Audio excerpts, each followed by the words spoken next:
Hello, one and all, and welcome back to the network. We got more Cardinals on the way, and it's right here. It's here today. Week number 2.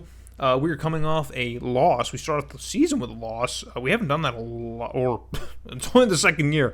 But we won last year, our Week 1 matchup against the Redskins. We won in D.C., and we start off today, or this year, with an L against the Kansas City Chiefs, who we also lost to last year. So I guess there's something in the water here with the Kansas City Chiefs. We cannot seem to beat them. So we head on the road here for Week 2, our first road matchup of the year, to Candlestick Park in San Francisco, where we have to take on our hated division rival, the San Francisco 49ers. Last year was a pretty bitter matchup between the two of us. We kind of handled business in San Francisco last year, and then when the 49ers came to town in Arizona, they handled our business. Boy, did they. I don't think we would have made the playoffs regardless if we won that game, but you could basically look at it as our elimination game, I guess. I think by week 15 we were pretty much out of it. We needed to win like every single game, the last like 3 games, and we were on a losing tear. It really didn't matter. So the 49ers still have a lot of their same core. They finished off 9-7 last year, so probably interesting to see what the AI did for them from a GM standpoint to try and keep them competitive. To keep them in this race here, because it's going to be a tight division race, because all 3 teams, or 2 of the 4 teams, finished 9-7 and were competitive, and we were at least 8-8. So it's not like we were out of it either. So with the Rams being the defending Super Bowl champs, already off to a 2-0 start, as you can see on the screen, it's going to be tough for all 3 other of us teams here to really keep in this and keep involved. But the 49ers have a good core that they have set up. So they definitely prove that they can add some points on us and embarrass us. So we gotta hold firm here in our second game of the season and bounce back into the win column. So Jeff Garcia is going to drop back, and the pressure is on, and he finds Kwame Lasser across the middle of the field, who makes an amazing athletic grab, and he's got this one going the other way. So the 49ers' opening drive is off to a pretty good start, but it gets absolutely stunted by Kwame Lasseter and his jumping interception. And Dwayne Starks was the big interception guy last year. Could it be Kwame Lasseter this year? Let's put a pin in that one. We got a big third down here for the Cardinal offense. We got to get something, and we find Boston across the middle. He's always open across the middle. He's always open in the streak, and he's always open across the middle. Important thing to note here, too, is we have Herman Grandmont, our rookie quarterback who we drafted, just kind of as insurance, making his first official start. So I didn't think we'd really use him. I wanted to, because if we use him, then he'll develop. But we just gave a bunch of money to Jake Plummer to be the starter, and he's already injured. So Herman Grandmont's going to get the ball today here, as he finds Freddie Jones, the big tight end, in the corner of the end zone to haul that one in for a touchdown. So he's wasting no time. He played most of the game last week against Kansas City and was not very good. But, it's a new week. Things can turn around. We move further into the first quarter here. It's a big 3rd and 10 for San Francisco. They're in Cardinal territory. What can they do to extend their drive and maybe get some points even to answer back to our first touchdown? Garcia's going to drop back, and the pressure's coming, but he finds Terrell Owens on the right side of the field, who gets brought down well short of the markers. That's going to be a 4th down. They're going to bring out Cortez to try and get this one. You see, I brought out just a regular formation. I did not think that they were going to go for the field goal here, but a 50-yarder by Cortez just barely sneaks in. So the 49ers cut the lead to 4, and after 1 quarter of play, we are sitting at 7-3. So we cut to a 3rd and 9 now here, just about a minute or so into the second quarter. Grandmont's got all day to throw, but he takes all day and nearly gets sacked. And we find David Boston, who escapes his men. He's got some open room here and is brought down out of bounds, finally. At about, the 30-yard line, perhaps? Jeez. Huge game by Boston. We don't typically see that too often out of him. It's normally, yards after catch is not one of his strong suits on this team. We don't really need it to be, because we just hit him on that streak, and he hauls it in every single time. But there's a rare yard after catch, just a dream right there. He picks up a huge chunk after the catch, after nearly getting sacked. So we are cooking here inside the red zone as we float it out to Thomas Jones out of the backfield, who gets brought down across the marker. So we have a 1st and goal situation from about the 9. It's really more like the 10, but we try to hit Hejl across the middle here, but the throw is off the mark. So Grandmont is a rookie. You got to remember, he won't be the most accurate. The pressure gets to Grandmont, but he floats it out to Makovica, who just barely sneaks in the goal line and gets another touchdown. So Even though Grandmont's a little shaky here, he's got 2 touchdowns through the air so far.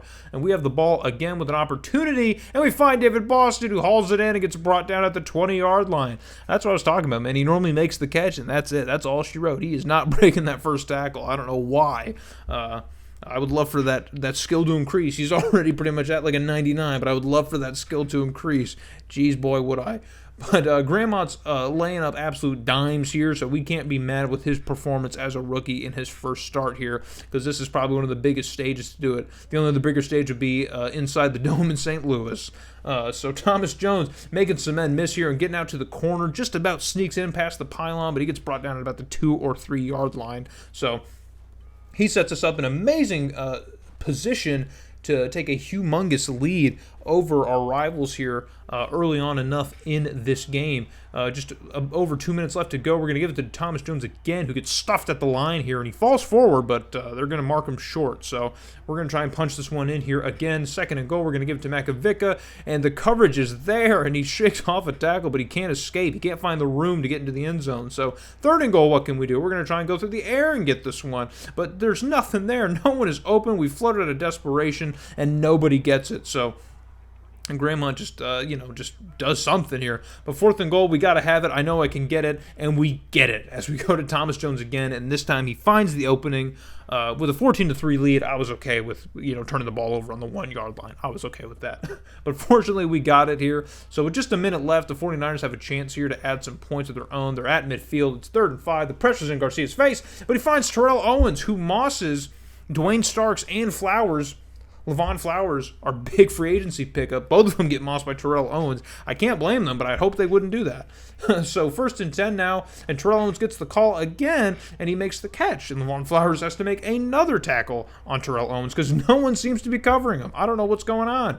We had this problem last year, and it's still going on. So Garcia's going to drop back, and he's going to go out to the right side again and finds Hurst, the running back, who makes the catch and cuts upfield for the touchdown. So San Francisco adds a touchdown here late in the first half and cuts the lead to 11. So 21-10 is going to be your score coming out of the locker room here in the second half. So, I mean, hey, we had a pretty impressive lead. It might look like we're going to wallop on them, but dude, do not be so certain, okay? They played with some energy, I tell you. Kyle Hejl now, the return man, shakes off a tackle here, but gets brought down by 2 more 49ers. Giving us some decent field position, and absolutely nothing would go on in the 3rd quarter. So we're going to go into the 4th quarter here, and maybe things will change. Maybe we'll get a little bit better of a game. Who knows? 4th and 14 now. The 49ers are going to punt this one away, and Kyle Hejl, our rookie receiver, is in position to make a punt return. He gets away from one man, picks up a nice block, hurdles over that first defender, and now it's just pure speed, baby. Is anyone going to catch him? Is anyone going to catch him? 10-5, touchdown, Kyle Hejl, the rookie receiver, 76 yards to the house. Man, oh man, special teams. I'm not good with special teams in these games, but I will take a punt return, let me tell you. So we extend this lead to 18, man. In the 4th quarter, you got to think it's over. But, man, it ain't over till it's over. So it's 1st and 10 now. We cut forward just a couple minutes here in the 4th quarter. The 49ers are cooking in Cardinal territory. Floats that went out to Terrell Owens and Dwayne Starks. What are you looking at? What are you looking at, dude? Is your girlfriend in the stands? What are you looking at? Terrell Owens, completely uncontested, makes that catch. And Dwayne Starks has to kind of catch up to the play here and just to make the tackle. But, man, I don't know what he was freaking doing. So 1st and 10 for the Niners here in the red zone, set from about the 15-yard line. And they go back to Terrell Owens, and he's got it. What are you guys doing? Levon Flowers and Dwayne Starks, that is your man. Cover him. Make sure he doesn't get the freaking football. That's all I care about. They just can't seem to do it, man. Terrell Owens is sick nasty in this game. So the 49ers are going to go for 2 here because they're going to try and pull off this comeback, man. They might be able to do it. As they go with Hurst on the ground, and we have him covered at the line of scrimmage, but he somehow shimmies his way through and falls forward into the end zone to add another 2 points. So what was an 18-point lead is now a 10-point lead. And on the onside kick here, Gilmore's going to pick it up and try and extend the onside play here and waste a few more seconds of the 49ers' time. So we just need to play keep away and be smart with the football. We're going to try and move the ball forward. The pressure is on. We floated out to Thomas Jones, who makes the catch on 3rd down. He hauls it in. But hold on. Not all is as it seems.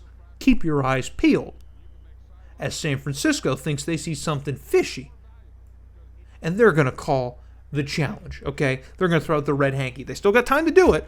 Only a little bit of time. I think another 45 seconds and they'd be SOL, but they throw out the red hanky. And I think initially when this play happened, when I was playing, I think I thought Thomas Jones was in bounds. And then, of course, when they show the replay, I'm like, wow, he really wasn't in bounds.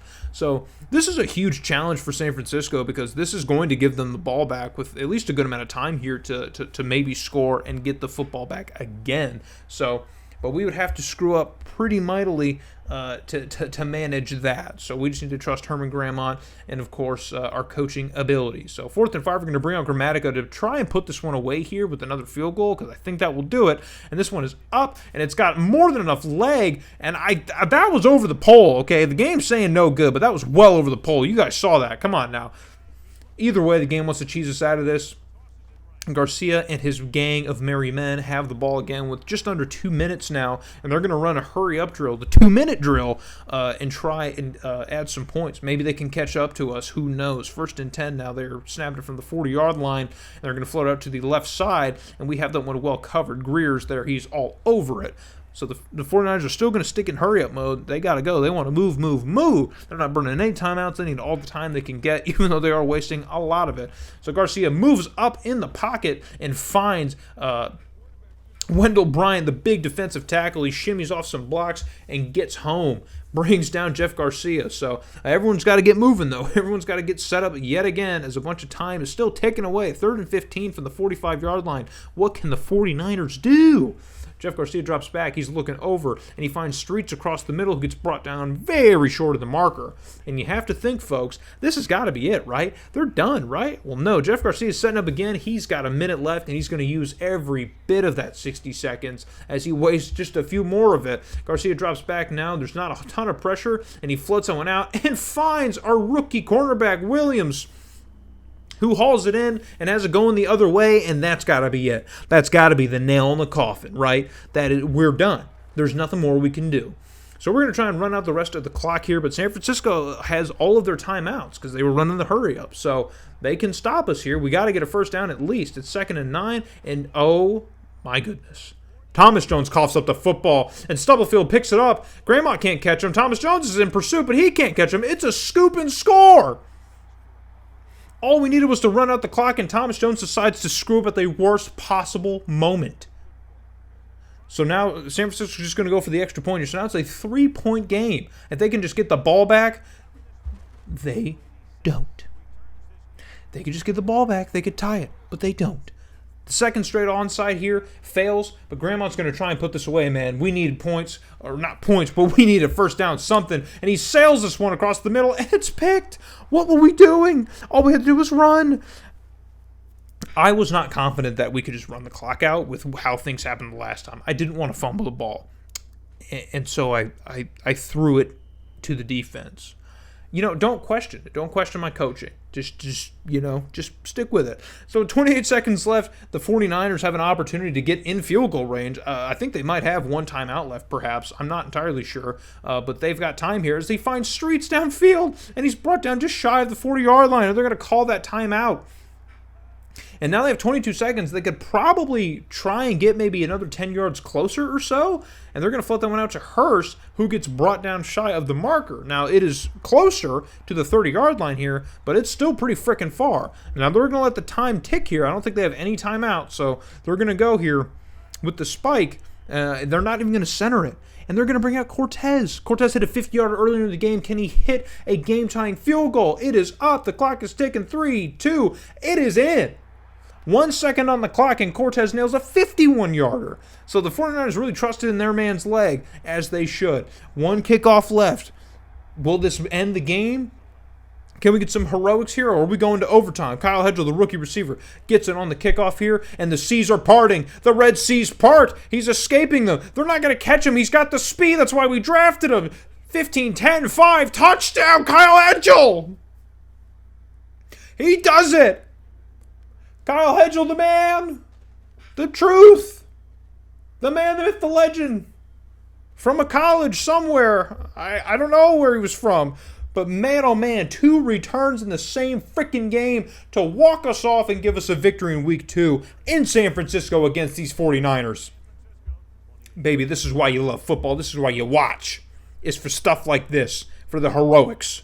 Okay? Look at them. Celebrate, man. Get your face in there. This is the biggest game. We're going to be telling our grandkids about this. Probably not, but I might. Remember when I did this, okay? Herman Grandmont, for some reason, gets player of the game honors. Only going 7 for 14. But, hey, man, he got more than enough touchdowns here to win us this game.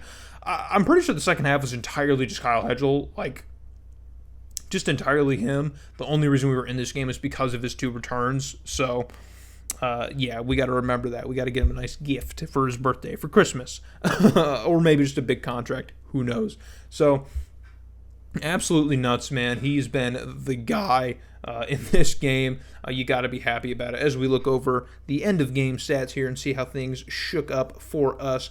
Grandma, not the best rating here because he threw that pick and only completed 7 freaking passes, but he did enough to win the game, I guess. I don't know how Kyle Hejl's not like the player of the game. That's kind of crazy to me, but 77 yards for Thomas Jones and a touchdown. You got to like it. You got to love it. Kyle Hejl only 1 reception through the air. We haven't really found a way to get him involved, in the offense, but Dwayne Starks leading the team in tackles, even though he got mossed all freaking game by Terrell Owens. That just bothers me. He did it last year too, so I guess I can't be mad. Maybe that's just the one receiver who we're just not going to cover. We just can't figure him out. Norm Wiggins, our rookie, gets injured here for the whole game as well. I think he got injured late in the 3rd or 4th quarter, so not worried about it here. Moving ahead now, we're looking ahead to our next game, Week 3, against the Seattle Seahawks, another division rival. This one is at least in the desert back home. So we lost our first game at home, so hopefully we can bounce back and win our second game at home and steamroll here, maybe this into a win streak, because these are important games we got to win, boys. It's going to be a tough division race, and these division games are not easy. So we need y'all back in the desert when we take on the Seattle Seahawks, baby.